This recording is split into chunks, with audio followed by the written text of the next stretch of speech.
Միևնույնն է, պիտի ծառայես կամ վճարես։ ՔՊ պատգամավոր Հայկ Սարգսյանի զինծառայության մասին վիճահարույց նախագիծը հանձնաժողովում մերժվեց։ Իշխանական պատգամավորները եւս դեմ քվեարկեցին։ Նախագիծը նախկինում կառավարության հավանությունն ուներ։ Սարգսյանը մեղադրեց Անդրանիկ Քոչարյանին տապալման համար եւ ընդգծեց, որ վարչապետը կողմ է եղել նախաձեռնությանը։ Ես ներկայացնում օրենքի նախագիծ, որը մեր պետության համար է, ու ես հիմնավորումներով դա ապացուցում եմ, ու նաև դա արձանագրվում է կառավարության որոշմամբ։ Այսինքն, եթե կարան ինչ-որ մարդիկ ինչ չսիրեն, կարա ինչ-որ մարդ իմ հետ խնդիր ունենա անձնական կամ ոչ անձնական կամ ուղղակի սիմպաթիայով ինձ չհավանի, բայց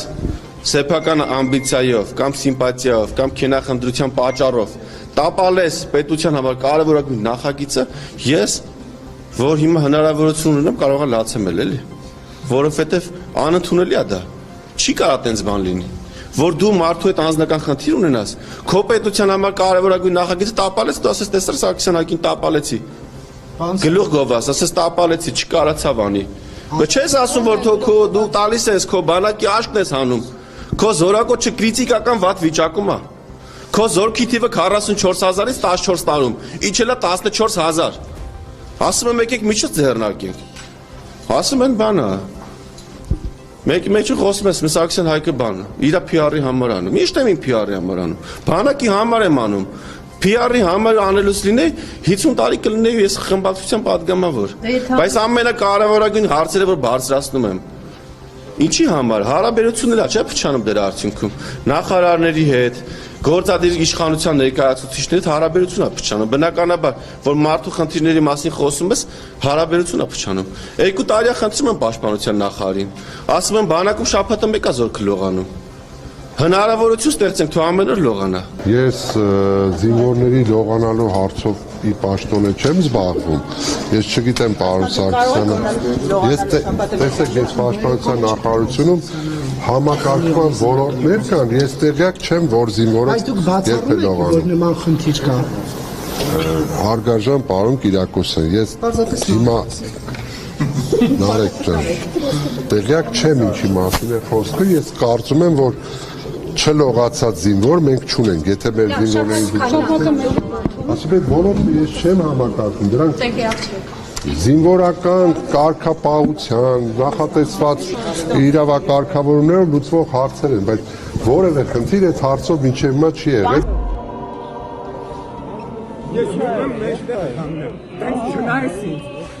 Սուրբ Աննա եկեղեցու միջադեպով կալանավորված 18-ամյա Դավիթ Մինասյանի ինքնազգացողությունն ավելի է վատացել, գլխացավ, գլխապտույտ բարձր ճնշում հայտնել է փաստաբան Լուսինե Մարտիրոսյանը, ըստ նրա միակ հուսադրողը, որ բժիշկների հսկողության ներքո է։ Հիշեցնենք, որ Դավիթ Մինասյանն արդեն 3-րդ օրն է գտնվում է Նայիրի բժշկական կենտրոնի վերակենդանացման բաժանմունքում։ Նրան ձերբակալել, ապա կալանավորել էին Փաշինյանի հետ կապված միջադեպից հետո։ Ըստ իրավապահների նա փորձել էր հարվածել Փաշինյանին։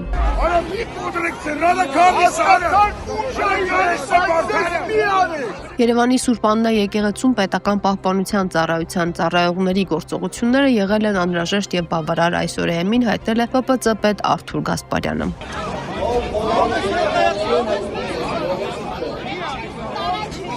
Ա 2026 թվականի մարտի 29-ին Երևան քաղաքի Աբովյան փողոցում գտնվող Սուրբ Աննա եկեղեցու պետական պահպանության օբյեկտի նկատմամբ քաղաքացու ոտնձգությունը կանխելու ընթացքում ծառայության ծառայողների գործողությունները եղել են անհրաժեշտ եւ բավարար, ուղղված լինելով պետական պահպանության օբյեկտներին սպառնացող վտանգը կանխարգելելուն, վերջիններիս ուղղված սպառնալիքները չեզոքացնելուն եւ վտանգավոր հետևանքների առաջացումը կանխելուն, հատուկ պետական պաշտպանության ենթակա անձանց անվտանգության ապահովման, վերջիններիս ուղղված սպառնալիքները չեզոքացնելու եւ ոտնձգությունները կանխելու նպատակով Հայաստանի Հանրապետության պետական պահպանության ծառայության ծառայողները հատուկ պետական պաշտպանության ենթակա անձանց անվտանգության ապահովման մասին օրենքի համաձայն իրավունք ունեն ֆիզիկական ուժ գործադրելու, հատուկ միջոցներ եւ զենք կիրառելու օրենքով նախատեսված կարգով եւ դեպքերում։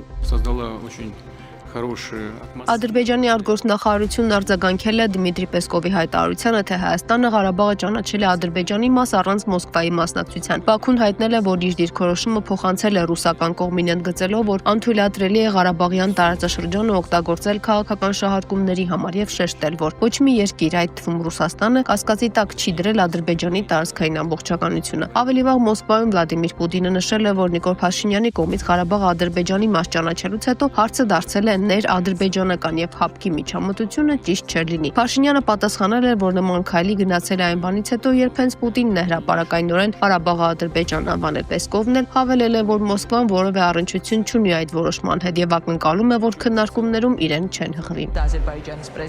Ադրբեջանի նախագահ Իլհամ Ալիևը պաշտոնական այցով Վրաստանում է։ Թբիլիսիում տեղի ունեցել Ալիևի հանդիպումը վրացի պաշտոնակցի Միխայիլ Կավելաշվիլիի հետ, որի ընթացքում անդրադարձ է կատարվել նաեւ հայ-ադրբեջանական հարաբերություններին։ Ադրբեջանական զանգվածային լրատվամիջոցների հաղորդմամբ հանդիպմանը շեշտվել է Ադրբեջանի եւ Հայաստանի միջև հարաբերությունների կարգավորման գործընթացի դերը Հարավային Կովկասում կայունության եւ անվտանգության ապահովման տեսանկյունից։ Հարավային Կովկասը վերածվում է խաղաղության, անվտանգության եւ համագործակցության կենտրոնի։ Այս առումով ես ցանկանում եմ ընդգծել Վրաստանի դերակատարությունը։ Ադրբեջանի եւ Հայաստանի միջև խաղաղության տեսանկյունից կարեւոր է նաեւ առևտրի ոլորտը։ Այսօր Ադրբեջանի եւ Հայաստանի միջև առևտուրը իրականացվում է Վրաստանի տարածքով, եւ ես ցանկանում եմ դրա համար շնորհակալություն հայտնել վրացական կողմին։ Բելարուսի նախագահ Ալեքսանդր Լուկաշենկոն հայտարարել է, որ ՀԱՊԿ-ը պետք է առավել զգույշ ու կոռեկտ լինի Հայաստանի հետ աշխատանքում։ Նրա խոսքով, թեև Հայաստանը լիարժեք չի ներգրավում կազմակերպության աշխատանքներին, շարունակում է մնալ դրա կազմում։ Լուկաշենկոն ընդգծել է, որ Հայաստանում իրավիճակը բարդ է, հատկապես նախընտրական շրջանում, ուստի անհրաժեշտ է ցուցաբերել նրբանկատություն եւ զգուշավորություն հարաբերություններում։ Իրանցի լրագրողի օրագիր տելեգրամյան ալիքում տեղադրվել է տեսանյութ, որում գերագույն հրամանատար այաթոլլահ Սեյեդ Մոջթաբա Խամենեին առաջին անգամ հայտնվում է պատերազմի կառավարման սենյակում։ Միևնույն ժամանակ Իրանի խորհրդանի նախագահը ԱՄՆ առաջնորդ Դոնալդ Թրամփին մեղադրել է անխոհեմ քայլեր անելով Միացյալ Նահանգներին դժոխքի մեջ ներքաշելու համար։ Ամբողջ տարածաշրջանը կայրվի, քանի դեռ ԱՄՆ նախագահը հետևում է Իսրայելի վարչապետ Բենյամին Նեթանյահուի հրահանգներին։ Մի սխալվեք, դուք ոչինչ չեք շահի պատերազմական հանցագործություններով։ Միակ իրական լուծումը Իրանի ժողովրդի իրավունքները հարգելն ու այս վտանգավոր խաղը դադարեցնելն է։ Իրանի արտգործնախարարության խոսնակ Էսմայիլ Բաղային իր հերթին զգուշացրել է Իրանն արագ հակահարված կտա ԱՄՆ ցանկացած հարձակմանը։ Մեր զինուժը հստակ հայտարարել է, եթե իրանական ենթակառուցվածքները հարձակման ենթարկվեն, մենք նույն կերպ կպատասխանենք։ Մեր զինուժը կհարվածի նմանատիպ ենթակառուցվածքների, որոնք պատկանում են ԱՄՆ-ին կամ նպաստում Իրանի դեմ նրա ագրեսիային։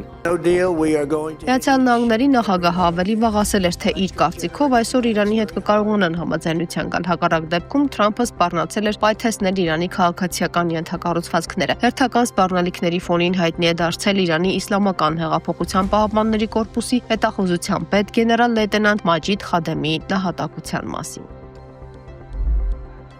Reuters-ի փոխանցմամբ Միացյալ Նահանգները եւ Իրանը ստացել են ռազմական գործողությունները դադարեցնելու ծրագրի շրջանակը։ Ավելի վաղ Axios-ը գրել էր, որ առաջարկվում է անմիջապես 45-օրյա հրադադար, որի ընթացքում կողմերը կբանակցեն խաղաղության համաձայնագրի շուրջ։ Անհրաժեշտության դեպքում հրադադարը կարող է երկարաձգվել։ Իրանցի բարձրաստիճան պաշտոնյայի հաստատմամբ Թեհրանը ստացել է առաջարկը եւ քննարկում է այն, սակայն նշվել է, որ Հորմուզի նեղուցը չի վերաբացվի միայն հրադադարի դիմաց, քանի որ Միացյալ Նահանգները ըստ նրանց պատրաստ չէ կայուն համաձայնության։ Նա նաև ընդգծել է, որ Իրանը չի ընդունի ճնշում կամ պարտադրված վերջնաժամկետներ։ Անընդունելի է։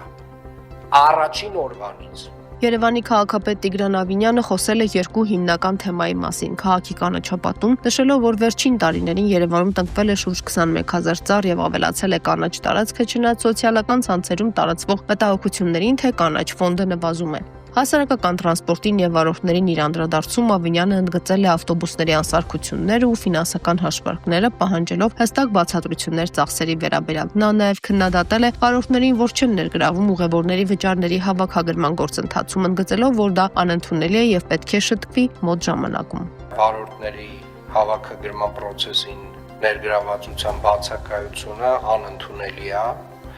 Եվ մենք արդեն իսկ քննարկել ենք պարոն Գրիգորյանի հետ եւ հուսով եմ այն անձնակազմը, որը ձեզ պետք է հանձնենք հավաքագրման process-ը գրագետ եւ ճիշտ հունի վրա դնելու իր արդյունքները կտան, որովհետեւ հավաքագրումից պարոն Կիրակոսյան նաեւ կախված է արտաժամյայի վճարումները։ Ուզում եմ սա շատ հստակ եւ ուղիղ եթերով ասել, որովհետև չի կարող լինել մի իրավիճակ, երբ որ մենք մեր բոլոր աշխատակիցներին, մեր բոլոր վարորդներին նորմալ վճարում ենք բոլոր արտաժամեններով, եւ իրանք որևէ կերպ որևէ process-ին չեն մասնակցում, մասնավորապես հավաքագրման process-ին չեն աջակցում։ Եվ սա իրականում երևի թե նրանց մեղքն է չի, սա ձեր դրվածքն է, որը առաջին օրվանից ես ասել եմ, որ անընդունելի է։ Առաջին օրվանից։